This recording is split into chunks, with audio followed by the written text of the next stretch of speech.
ouvir a voz do Salvador.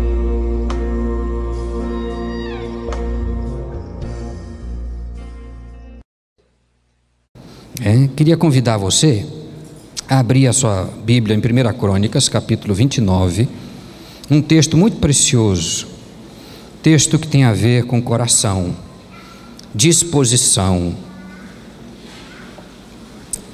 atitude, um texto que fala o que é aquilo que o Senhor aceita, o que é aquilo que o Senhor espera, qual é a expectativa do Senhor a respeito de nós. Esse auditório, ele é muito rico em expressões, né? A gente não sabe o que acontece. Então você vê o pastor aqui entusiasmado, né? Eu estava vendo o pastor animado, entusiasmado, conduzindo uns coisas. Eu não sabia que ele estava gripado e desanimado. Aí estava desanimado, mas eu nem percebi, né? Só o Senhor viu, depois que ele me falou, eu fiquei sabendo, né? Mas me pareceu bem animado. Eu não sei como você está. A gente não sabe, queridos, mas o Senhor Deus sabe. Eu não sei também qual foi a motivação que impulsionou você a sair de casa hoje, domingo, e chegar a esse lugar. Eu não sei quais são as suas motivações em buscar Deus. Nem preciso saber. Isso é só uma coisa para exercitar o pensar. Porque o pensar e atitudes, elas são extremamente importantes para o nosso relacionamento com Deus. Deus vê o coração.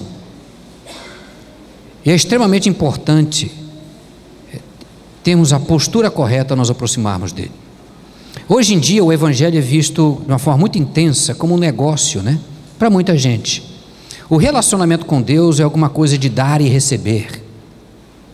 Nós tivemos aqui um momento muito especial no culto, onde nós podemos vir e adorar a Deus com aquilo que Ele tem nos dado. Isso é culto, não é contribuição, não é uma ajuda. Aliás, o Senhor Deus não precisa da sua ajuda. Talvez você se escandalize com isso, né? Mas Ele não precisa, Ele é suficiente em si mesmo. Não precisa de você e de mim. Mas é algo instrutivo que nos dignifica e que glorifica a Deus, trazermos aquilo que Ele tem nos dado um pouco e o adorarmos com o que Ele tem nos dado. E com isso estamos dizendo: o Senhor que é o meu sustento. Não é a minha força, não é o meu emprego, é o Senhor que me sustenta. Então eu adoro o Senhor com aquilo que Ele tem me dado. Isso é muito bom. Mas pode ser que também a gente traga alguma coisa diante do Senhor, requerendo dele alguma coisa de volta, como se Ele nos devesse alguma coisa. Eu passei aí muitos anos, alguns anos fora, ainda lotado na igreja de Manaus, mas fora, cooperando com igrejas fora do país, e todas as vezes que eu voltava aqui, eu ficava espantado como andava e como avançava esse ministério do deboche das coisas divinas e do deboche de nome de Deus, até em nome de igrejas e coisas assim. E eu via algumas palavras que eu nunca acostumei a ouvir antes acontecendo, como por exemplo, eu decreto. Eu não estava acostumado muito com essas coisas, né? Que mais que tinha? Ordeno. Eu fiquei escandalizado em Manaus porque eu vi mesmo um rapaz, passou na rua e colocou a mão num carrão, falou: tira do ímpio e dá para o teu filho, Senhor, alguma coisa assim, né? E eu falei: gente, que roubo, né? Antigamente isso era cobiça, invejar as coisas dos outros, tinha outro nome, né? Mas uma coisa de se aproximar do Senhor como a promoção do indivíduo e não se aproximar do Senhor para a glorificação de quem Ele é, como Deus, ficou muito estranho. Gente ouvindo em rádio, né? O moço anotando pedido de oração, porque tinha umas músicas bonitas tocando no rádio, louvor. Então tem um intervalo, um pedido de oração, uma pessoa liga e eu queria oração pelo fulano. Por quê? Porque ele não deixa lá a mulher dele, já me prometeu que vai ficar comigo e tal, e não deixa a mulher dele e tal, e fica dizendo que vai, roda e volta. Quero uma oração para que ele resolva isso, a gente possa então resolver a nossa vida e tal. Eu fiquei esperando a resposta desesperado. Pois não, vamos orar então pelo fulano e tal, botou lá no papel, né? Então o mundo está doido. Esse texto é muito precioso, e ele alinha um pouco o nosso pensamento com aquilo que é bíblico e que dignifica a você como filho e filha de Deus, e que estabelece uma relação genuína, autêntica, abençoadora com seu Criador e também com o seu Pai, né? Vamos ler do verso 10 em diante, porque aqui é uma oração de Davi. Ela é muito conhecida, inclusive. Do verso 10 em diante, dentro de um contexto de ofertas e preparativos para a construção do templo, ele faz esta oração. E eu vou dividir essa oração em 3 segmentos. Vamos lê-la toda e depois eu divido com os irmãos em 3 segmentos. 1 Crônicas 29, do verso 10 em diante. Pelo que Davi louvou ao Senhor perante a congregação toda e disse: Bendito és tu, Senhor Deus de nosso pai Israel, de eternidade em eternidade. Tua, Senhor, é a grandeza, o poder, a honra, a vitória e a majestade, porque teu é tudo quanto há nos céus e na terra. Teu, Senhor, é o reino, e tu te exaltaste por chefe sobre todos. Riquezas e glória vêm de ti. Tu dominas sobre tudo. Na tua mão há força e poder. Contigo está o engrandecer e a tudo dá força. Agora, pois, ó nosso Deus, graças te damos e louvamos o teu glorioso nome. Porque quem sou eu? E quem é o meu povo para que pudéssemos dar voluntariamente estas coisas? Porque tudo vem de ti e das tuas mãos tu damos. Porque somos estranhos diante de ti e peregrinos como homens, como todos os nossos pais. Como a sombra são os nossos dias sobre a terra e não temos permanência. Senhor, nosso Deus, toda esta abundância que preparamos para te edificar uma casa ao teu santo nome, vem da tua mão e é toda tua. Bem sei, meu Deus, que tu provas os corações e que da sinceridade te agradas. Eu também, na sinceridade de meu coração, dei voluntariamente todas estas coisas.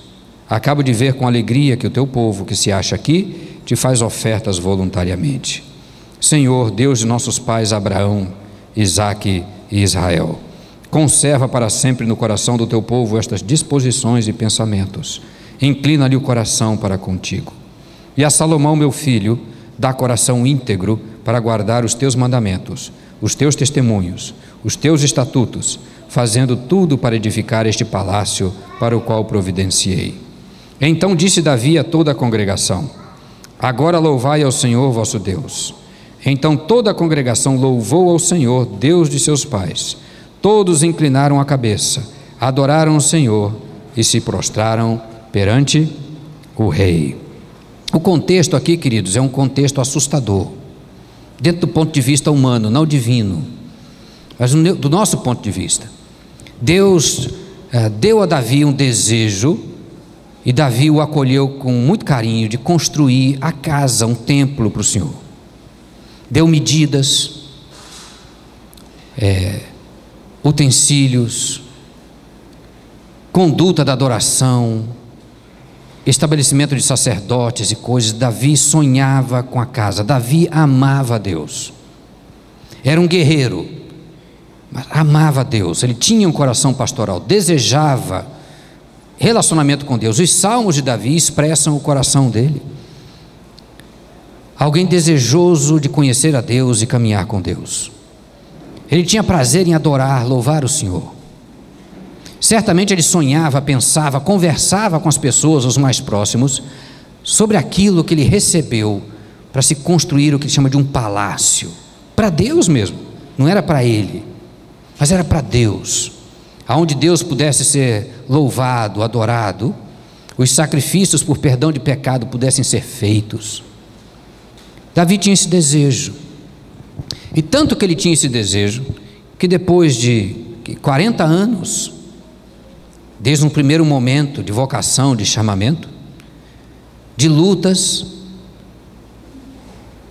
expulsando povos, juntando despojos, ele como rei ficou rico.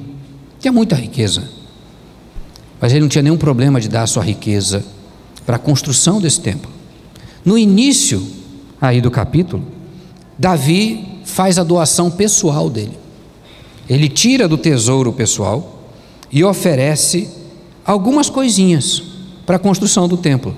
Essas coisinhas estão aí a partir do versículo 3. E ainda porque amo a casa de meu Deus, o ouro e a prata particular que tenho dou para a casa de meu Deus, afora tudo quanto preparei para o santuário. Ele já havia preparado materiais, juntado durante o tempo, mas ele está dizendo: daquilo que é meu, que é pessoal, Eu quero ofertar porque eu amo a casa do Senhor. Eu amo essa ideia de haver um contexto, uma circunstância, um ambiente onde o meu Deus possa ser adorado e servido. Não a mim mesmo, mas o meu Deus. Não é a promoção da minha raça, do meu povo, mas é do meu Deus. Eu amo essa ideia. E aí ele deu algumas coisinhas. As coisinhas que ele deu estão aí no versículo 4. Diz que ele deu, além do que já havia juntado, que era daquilo do tesouro pessoal dele, 3.000 talentos de ouro, 100 toneladas. Você pode fazer uma medida, um cálculo aí depois. 100 toneladas de ouro. Ele deu prata também, 7.000 talentos de prata purificada para cobrir as paredes da casa, 235 toneladas de prata. Será que esse moço amava a ideia da casa do Senhor? Não somente ele, mas ele motivou o povo a fazer o mesmo. Houve uma festa e ele convida os príncipes de Israel, os líderes, cabeças de família, para virem. E ele oferta para aquele povo que está naquele lugar. Por isso que diz a oração no versículo 10, que ele adorou o Senhor diante da congregação toda, as pessoas que estavam lá.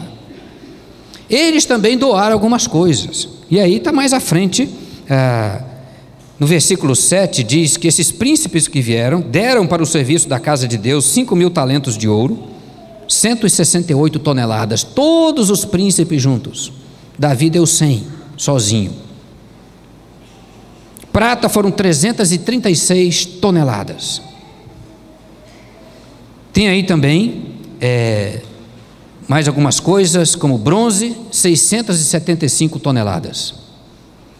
E o ferro, 3.750 toneladas de ferro, juntando para construir o templo. Imagina a cena, queridos. Aquele monte de gente vindo e se aproximando, se unem a Davi, mas eu não sei qual era a motivação deles. De Davi está registrada: eu amo a casa do Senhor, eu amo as coisas do Senhor. E dentro daquele contexto, onde Davi, que a gente conhece a atitude porque foi registrada, e daqueles muitos outros que chegaram trazendo também as suas doações, para que aquilo que eles entendiam que Deus havia dado para o rei como ideia para construir uma casa, motivados por isso, já aproximando de período de paz, fim da vida de Davi. Se você ler mais à frente um pouquinho, já no finzinho aí, já está no fim da carta, Davi morre cheio de dias, em paz, e Salomão reina em seu lugar.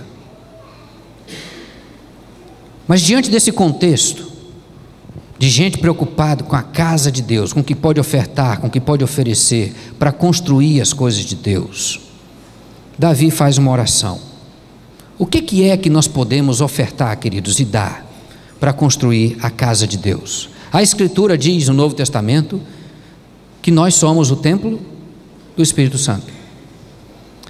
Ele é o cabeça, nós somos o corpo, mas cada indivíduo que crê, quando ele crê, o Espírito Santo passa a fazer morada nele. Que conceito espetacular! Não estamos mais sós. Deus conosco, Emanuel. De fato, Deus conosco.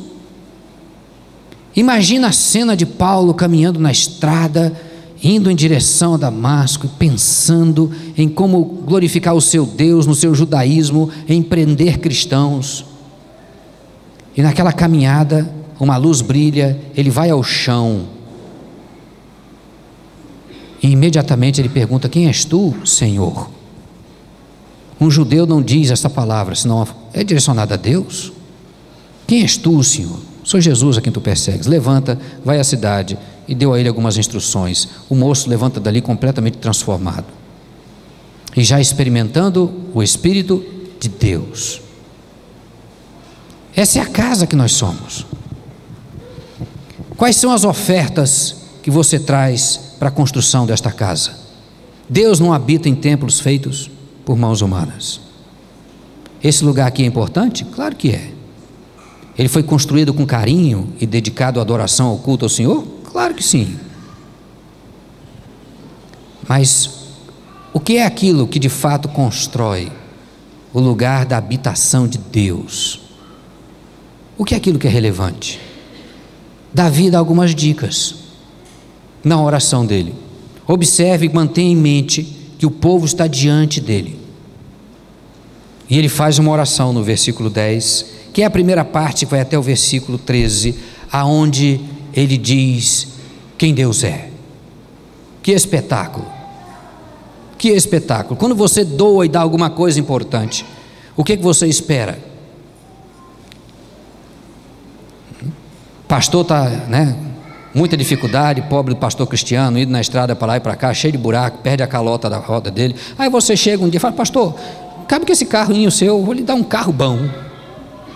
Está aqui um carro, essa Hilux é sua agora, pode ficar. Pastor, pega, O que você espera do pastor quando você dá essa Hilux para ele? Lágrimas, choro, que abrace você, que bote uma placa na traseira do carro, em homenagem, o seu nome, dia que você nasceu e tudo mais, uma foto sua. A gente espera estas coisas, queridos. O que você acha que aquele povo diante de Davi estava esperando? Com aquele tanto de coisas que trouxeram. O que você espera quando você dá alguma coisa? O que você esperou hoje à noite quando trouxe as suas ofertas, seus dízimos diante do Senhor?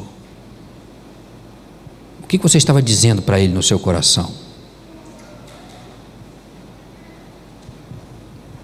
Diante daquela congregação toda que trouxe tanta coisa, 168 toneladas de ouro. Pelo que Davi louvou o Senhor perante a congregação toda, e já deve ter o povo imaginado: lá vem nosso rei, vai elogiar a gente. Bendito és tu, Senhor, Deus de nosso pai Israel, de eternidade em eternidade. Tua, Senhor, é a grandeza, o poder, a honra, a vitória e a majestade. Porque teu é tudo quanto há nos céus e na terra. Teu, Senhor, é o reino, e tu exaltaste por chefe, e tu te exaltaste por chefe sobre todos. Riquezas e glória vêm de ti. Tu dominas sobre tudo. Na tua mão há força e poder. Contigo está o engrandecer, e a tudo dá força. Agora, pois, ó nosso Deus, graças te damos e louvamos o teu glorioso nome. O grande rei Davi imediatamente transferiu a majestade para Deus e não para ele mesmo. Já era uma sinalização para aquele povo. Diante dele, temido, respeitado, honrado, forte, com o poder da vida e da morte sobre o seu povo, trazendo todas aquelas coisas. A sua doação pessoal, proporcionalmente, foi muito maior do que todos os outros trouxeram. Um homem que amava as coisas de Deus. Ergue os braços diante daquela congregação e diz que o Rei, que o Senhor, o majestoso, é o Senhor Criador dos céus e da terra. É este que é digno de honra, de adoração, de louvor. Não é o rei. Não é o rei a peça importante nesse lugar. Aquele que é importante e conduz todo aquele processo, transfere a glória, a adoração, o louvor para Deus, reconhecendo que é dele que vem a vida, é dele que vem glória, é dele que vem sustento, é dele que vem sossego, é dele que vem paz. É só nele que as coisas que glorificam podem ser estabelecidas. Não tem outro. Não sou eu, povinho, que promovo isso. Quantos, queridos, têm experimentado bênçãos de Deus e têm esquecido de glorificar a Deus? Aliás, isso é um ciclo na história. Acontece o tempo todo. Anos atrás, bem anos, acho que 2003, estava lendo um artigo de jornal. Estavam falando nesse jornal a respeito do cristianismo no Brasil. E eu me interessei, porque era um jornal do exterior e estava lendo. Falei, olha que interessante, num jornal comum, um artigo sobre cristianismo no Brasil.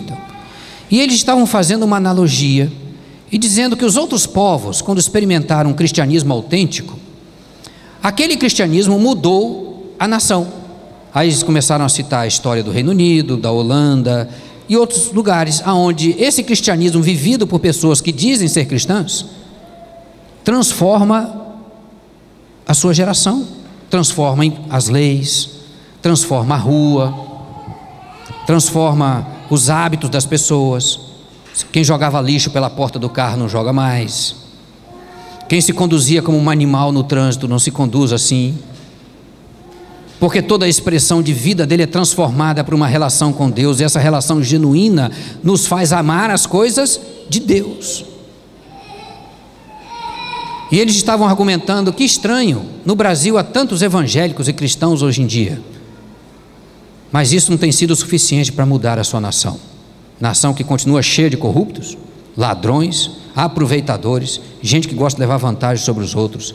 E quando são abençoados de alguma maneira e melhoram de vida, constroem os seus condomínios com muros altos e deixam os outros lá para fora e não se importam com a justiça social, não se importam com ninguém, nem com ladrão, nem com polícia corrupta, nada disso. E se isola e constrói a sua vida. Isso que é um cristianismo muito esquisito que jamais se viu na história. Eu achei muito estranha aquela argumentação, mas tinha fundamentação. Nos outros lugares onde o evangelho era experimentado, a justiça era comum, os muros eram derrubados e as casas têm seus jardins na frente, e tudo fica aberto. No nosso, a gente recebe do Senhor para a promoção do indivíduo e não para a promoção do coletivo. E quando somos abençoados por Deus, nos fechamos em nós mesmos, não nos importamos mais com os outros, com o vizinho, com ninguém. O que importa é que a minha vida tem sido melhorada. E graças a Deus, Deus tem abençoado o nosso país, tem melhorado muito. Antes só andava de bicicleta, agora uma pessoa que tem um salão, que tem um comérciozinho pequenininho, consegue financiar um carro, melhorar de vida em muitos aspectos, consegue viajar, uma viagem que nunca teve, os sonhos. No meu tempo, quem ia viajar de Transbrasil? Varig, nem tem mais, né? Mas era um sonho que nem pensava em entrar, a gente via em fotografia. As pessoas se arrumavam, aquilo era um evento, ir para o aeroporto, ficava todo mundo nervoso 3, 4 dias antes, arrumando mala, preparando roupa, as senhoras com laquê. Aquilo era um evento. Os pobres ficavam carregando a mala para pôr dentro daquilo, limpando o aeroporto. Quem tinha condição, aquilo era uma promoção do indivíduo muito espetacular. Você se sentia bem, fazia bem para a autoimagem. Ia viajar. Hoje, viajam de chinelo. Tem gente lá na Europa que viaja no tal de Ryanair e outras empresas por lá por 10 euros, vai para a Alemanha, ida e volta. Encontra o sujeito de chinelão de dedo, mochila nas costas, aquele parece um pau de arara, mas vendem tudo. Acho que daqui um dia, para ficar tão baratinho, eles vão perguntar: quem aí sabe pilotar? Para não ter que pagar piloto, fica bem mais barato, né? Então quem sabe melhor, assume lá e leva. Não tem comida, mas você compra, é caro, vende tudo, ticket de ônibus, ticket de trem, de metrô, vende. Quando fica no espaço aéreo entre um país e outro, aquilo é um frenesi, porque tem que vender loteria, porque não pode vender no espaço aéreo do país. Então quando fica entre um e outro, eles começam a vender loteria, raspadinha. Está duvidando? E vai, virou um camelódromo no espaço aéreo, cheio de pobre, viajando para lá e para cá. Muda-se muitas coisas. E aí passamos a experimentar esses benefícios e as bênçãos que Deus nos dá, e não mais nos aproximamos de Deus, mas o que Ele nos dá nos separa dEle.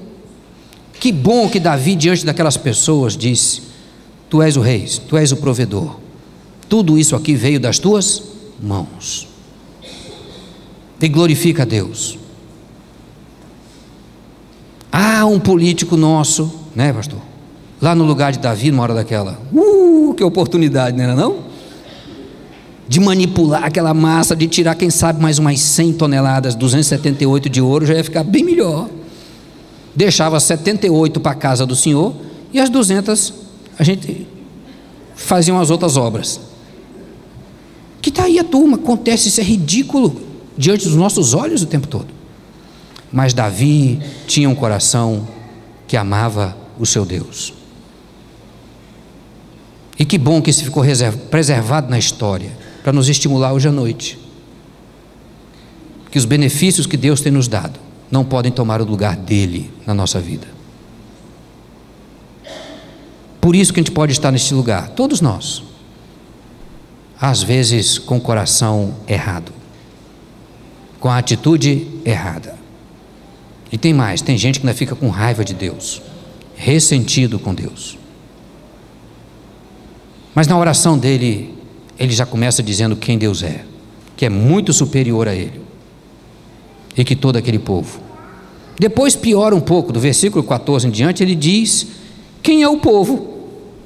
Aí é que, se tinha uma esperança de que a coisa fosse ficar boa, aí acabou de vez.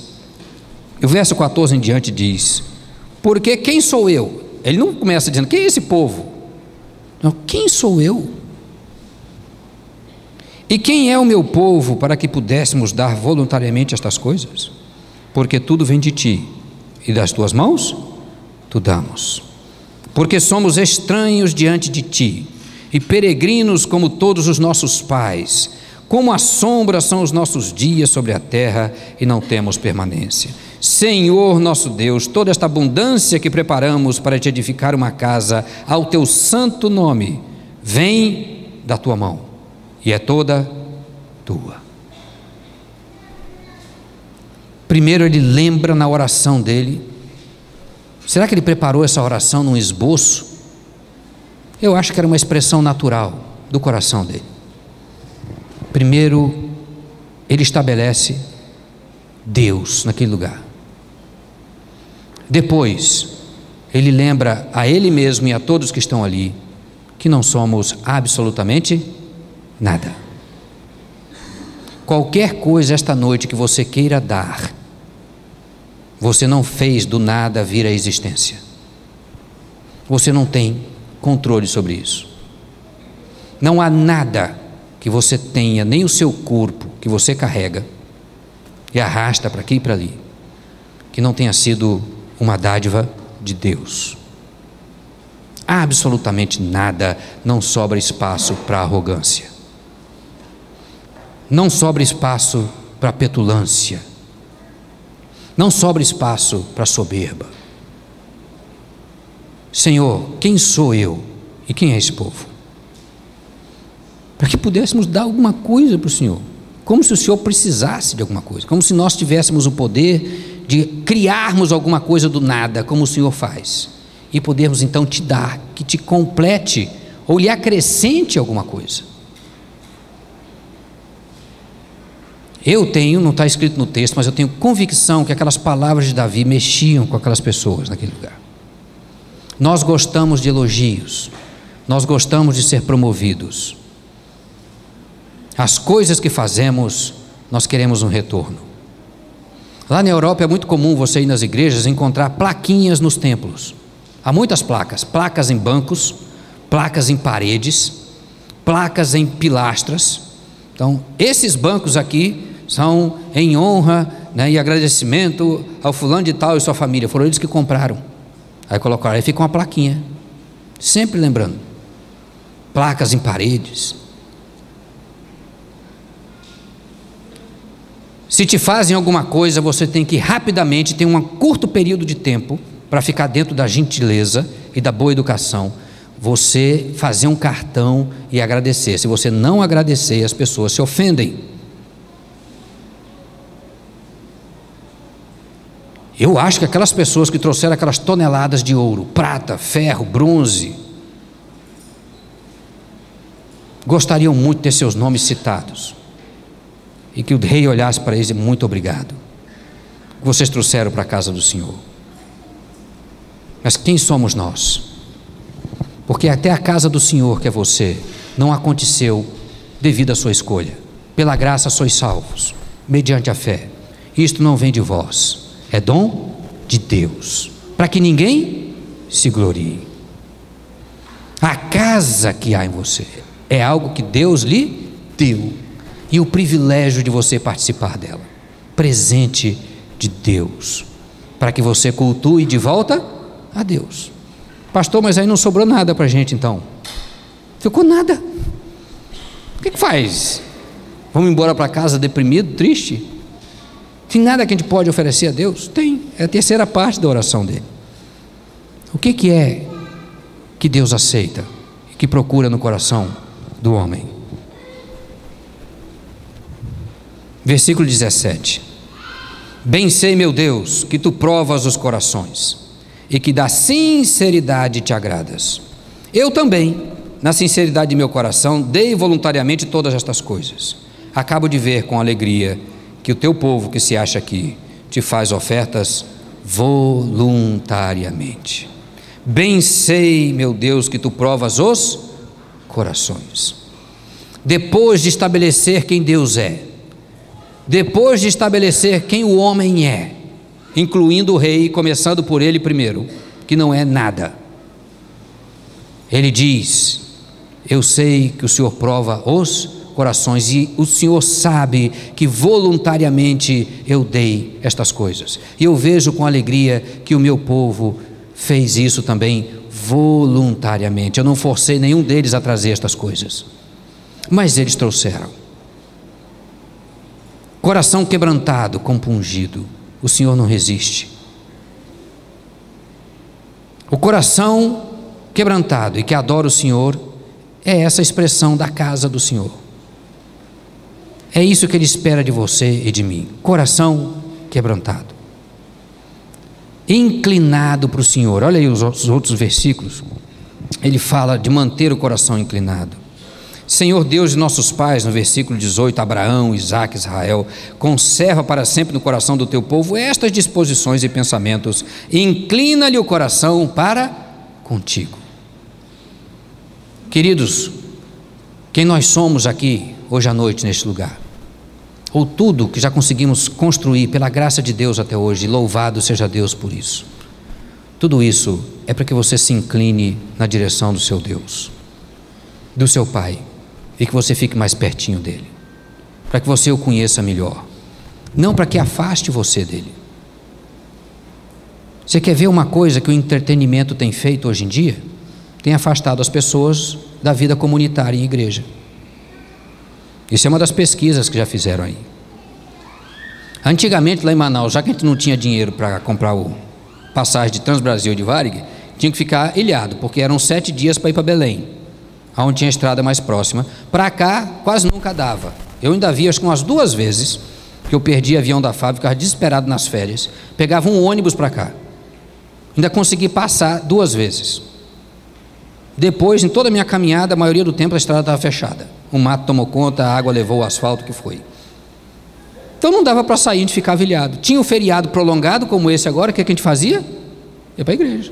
Não tem parque na cidade, até hoje não tem. Se alguém aí tiver dinheiro para investir, você vai ficar muito rico e poder juntar muito ouro, se for para lá, porque não tem. Os igarapés que estão próximos estão poluídos. Hoje em dia, o que se descobriu, depois de voltar aí uns 2 anos para Manaus, o que eu descobri? O povo lá, quando dá um feriado prolongado, vai para Miami. Está falando, né? Está se assustando aqui. Para ir para Miami, de Manaus, é mais barato do que ir para Fortaleza. Comprar casa em Miami é mais barato que em Manaus. Um apartamentozinho de 59 metros quadrados, de 2 quartinhos, cubículo, você paga R$200 mil. É o que tem lá. A gente não acha, as caixas já estão prontas lá em casa, porque eu estou tentando mudar para um mais barato, eu não estou aguentando, porque eu alugo. Já estão encaixotando. Minha filha tirou uma fotinha e mandou pelo Facebook. Olha aí, o senhor não está aqui para ajudar, estou com dor nas costas e tal. Vamos mudar, porque não aguenta, é uma coisa de louco. Vão para Miami, compra mais barato lá. Aí tem um feriadão, não vai para Fortaleza, vai para Miami. O aeroporto fica lotado. Eu falei, gente, aí a gente olha na igreja domingo, não tem quase ninguém não.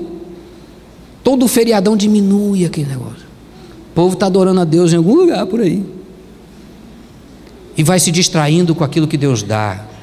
Vai arrefecendo, esfriando o entusiasmo que antes era comum.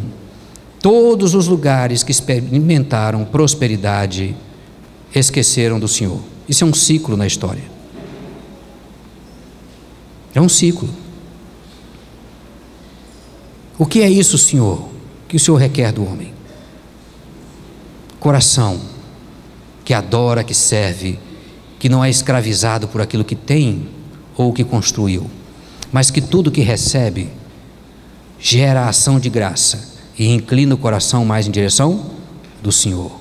E a minha oração é que você seja generoso e generosa, como indivíduos e como igreja, e se lembre que adorar a Deus é um estilo de vida. Culto a Deus é a vida. Nós estamos aqui numa reunião, isso aqui é culto público, ajuntamento solene dos crentes para adorar juntos a Deus. O culto é o tempo todo. O culto é a tua atitude, o seu comportamento, o seu coração, enquanto você caminha todos os dias na sua casa, no seu trabalho, a sua conduta. Quem aqui tem coragem de não mentir quando o patrão manda mentir, porque senão você perde o emprego? Isso é vida cristã. Isso é ser sal e ser luz. Quem aqui abre mão de um negócio que vai levar prejuízo porque não é decente no que vai fazer?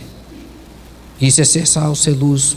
Projetar o reino de Deus na sociedade onde se vai. Ser generoso. Ser cuidadoso com o pobre, com o necessitado, seu vizinho, ter alguma necessidade, ser extensão do braço de Deus para socorrer alguém que precisa e não se fechar no meio da sua riqueza, dos benefícios que Deus tem te dado. Como igreja, ser bênção na sua comunidade, ajudar os menos favorecidos. Na promoção destas coisas, o seu coração se inclina para o seu Criador e a construção da casa de Deus se estabelece. Pela justa cooperação de cada parte, de todos os dons, em Efésios 4 diz, se contribui para o crescimento do todo, a edificação do corpo e a promoção e glorificação do nome do Senhor. O seu coração é inclinado ao seu Senhor? Ou o seu coração é escravizado pelas bênçãos que Deus lhe deu? Você consegue abrir mão com alegria das 100 toneladas de ouro, 235 de prata, com a atitude correta para a promoção do reino, glorificação do seu Deus? E eu não estou falando de você trazer dinheiro para cá não, a gente não mudou ainda as ênfases, né? Ninguém está querendo mexer no seu bolso. Fique com o seu bolso cheio, não tem problema, se Deus que tem te dado. Ananias e Safira foram lá mentir. Pedro falou, mas não é de vocês, alguém pediu para você dar o que é seu? Ninguém pediu. Mas cuidado com o seu coração quando você vai lidar com as coisas que você tem na sua relação com o seu Deus. Pode ser que ele se zangue e se canse do seu deboche. Quem você é e que você tem experimentado é para lhe inclinar em direção ao Senhor.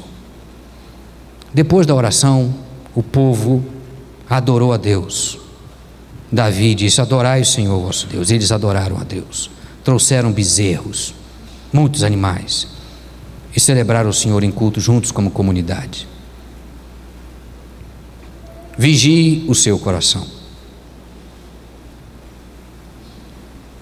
Você tem um coração inclinado, quebrantado, temente a Deus, que é expressado numa vida santa em todos os seus relacionamentos?